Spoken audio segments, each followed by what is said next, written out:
The conversations continue here in Davos 2025, and it is my pleasure to welcome back on CNBC-TV18 the global CEO of Honeywell, Vimal Kapur. Vimal, what an absolute joy to have you back here with us. Let me start by asking you about the outlook for 2025 in the context of everything that's going on in the US with the Trump administration. Yeah, I would say, the way companies like us look at 25, start of the year, it looks more like 24. So more of the same? More of the same. I mean, the economic cycle, inflation is easing, so that's a bit of a positive news. There is expectation interest rate will keep easing off, which drives more economic activity in the US in particular. Hopefully the wars become less intense and that creates more opportunities for us. But I think overall, if you see GDP as an indicator of economic growth, projections for 2025 and 2024 are not too different. So we're expecting the year to be slightly better, but we'll have to see how things pan out over the next 12. What are you hearing from your clients? What are they telling you in terms of spends, in terms of investments? There was a pause on account of the elections. Now that that is over and done with, and the fact that, global growth is expected at about 3.3%, what are you hearing from people at this point in time? I mean, it depends on which country you go, the right? US specifically?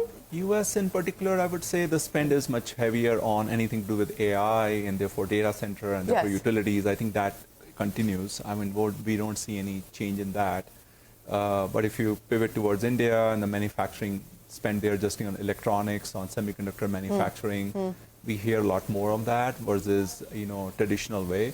So I think the themes change where you go. But overall basis, I think I remain optimistic that world is going to spend more money in 25 versus 24. Let's talk about India since you brought that up. What's the view, the Honeywell view on India, and how do you see the next few years playing out for you? You've got a large presence there, large operations there. We continue to do well. I would say, always look at India into three buckets. The domestic business, our global capability center, and then sourcing from India. Like we have three different things.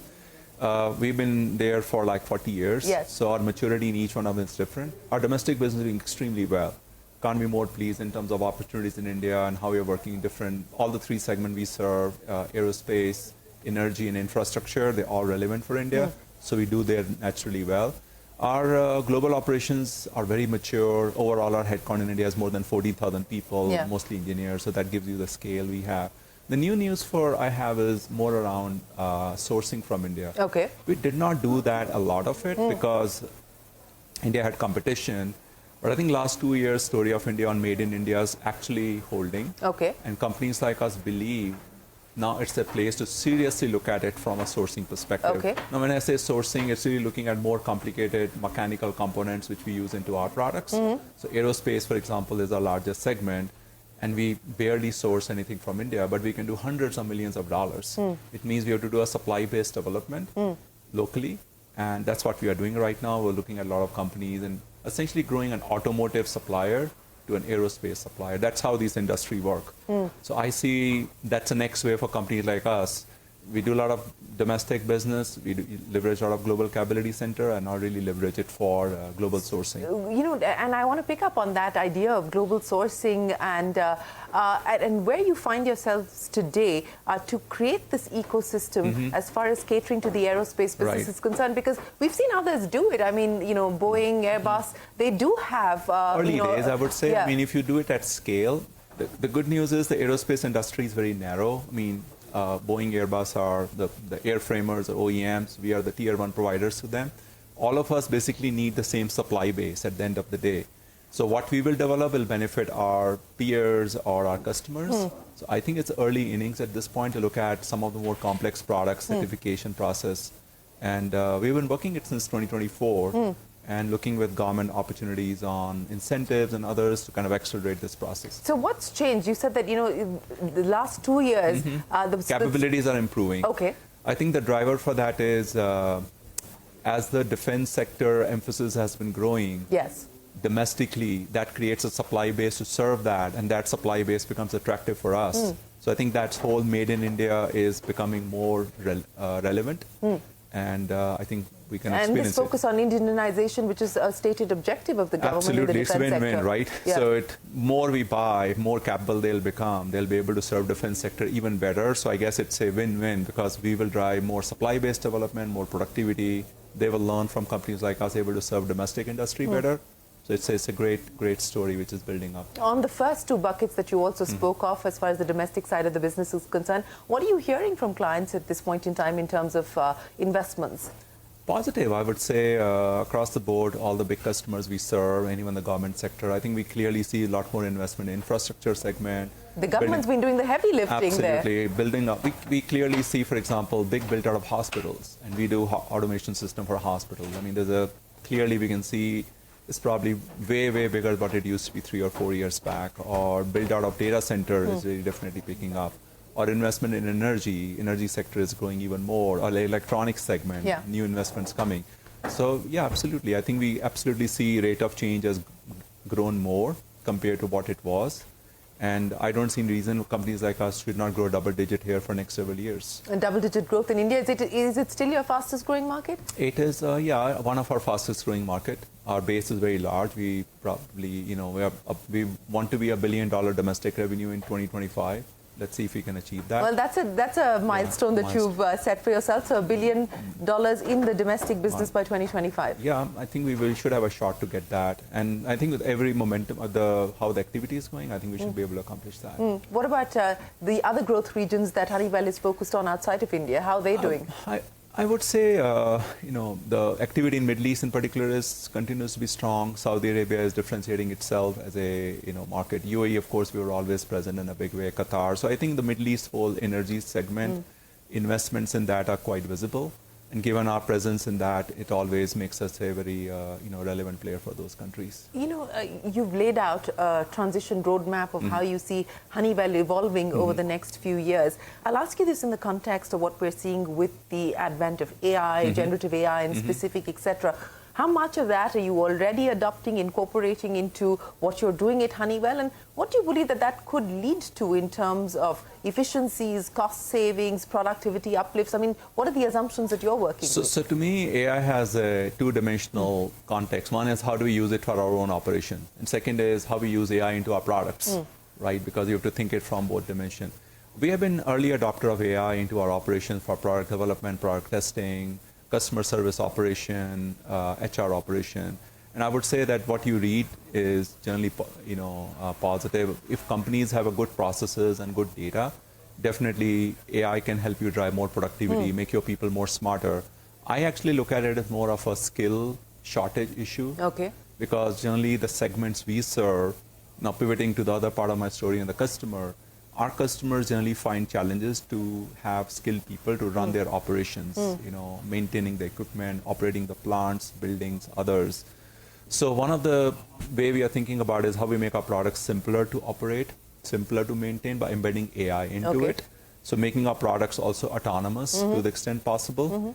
And that journey is going to help us to generate new revenue stream by architecting our products. Okay. And company like us, which grew as an automation company, we are also moving towards autonomy. And autonomy for us is not that things will become fully automated, but making people more empowered. You can use slightly lesser skilled people job class change a little bit. So I think we really get excited on AI use for our customer base. So from this move from automation to autonomy, what does that then mean in terms of the number of people that you will have to employ, the kinds of people that you will have to employ as well in the future? It will be more around you're able to employ people with a lower skill for a job which required higher skill. Essentially, it is making more labor pool more available. Let's take, say, we sell an equipment to a customer and typically we said, oh, you need 10-year experience to run it. Yeah. But if we embed AI into our product and it can guide people how to maintain something, how to operate something, that experience level may go down to 3 to 4 years versus 10 years. So you still need that human, because human judgment in the industrial products we make will always be required. But the question is where the human judgment is required, and we want to basically eliminate repetitive work. So humans become more valuable for the work we are doing. So I don't see, at least in the segments we serve, this is a labor elimination. To me, it's a revenue growth opportunity. Because if people are not available, it's going to impact revenue at the end of the day. Or skilled people are not there, you can't run your operations. That's a revenue problem. That's not a, productivity opportunity is there, but not that's not such a substantial opportunity for industrial customers. But what are you seeing in terms of adoption, at the client end? I think people want to adopt it. I have not met anybody to say we don't want to do it, but like any other new concept, the adoption rate will scale once the proof points become more visible. So I think some segments we are clearly seeing adoption rates growing. So there's no resistance to adopt. But everyone's weighing the ROI. Weighing the ROI, want to make sure that they clearly understand the use cases and not very kind of running ahead of the curve, which I understand. But I would clearly see that if I have to see adoption of AI in industrial world we serve, like energy sector, buildings, aerospace, it will grow in a big way in 2025. I will say 25 is the year of AI for the industrial sector now. It's been in consumer sector, for probably 2 years, 18 months. We have been a bit of behind.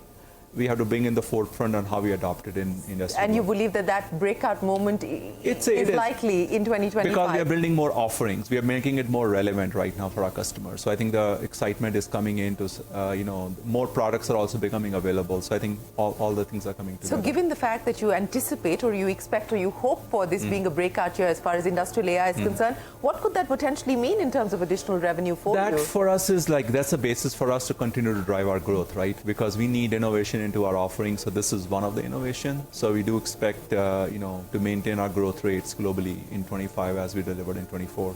And feel confident about that at this point in time with the visibility that you have? Yeah, I mean, we will do our earnings guide in a couple of weeks from now, so we'll share more details. Yes. So this is the silent period in that sense. So you can't talk too much about numbers. But finally, it's been a little over a year for you in office in this role.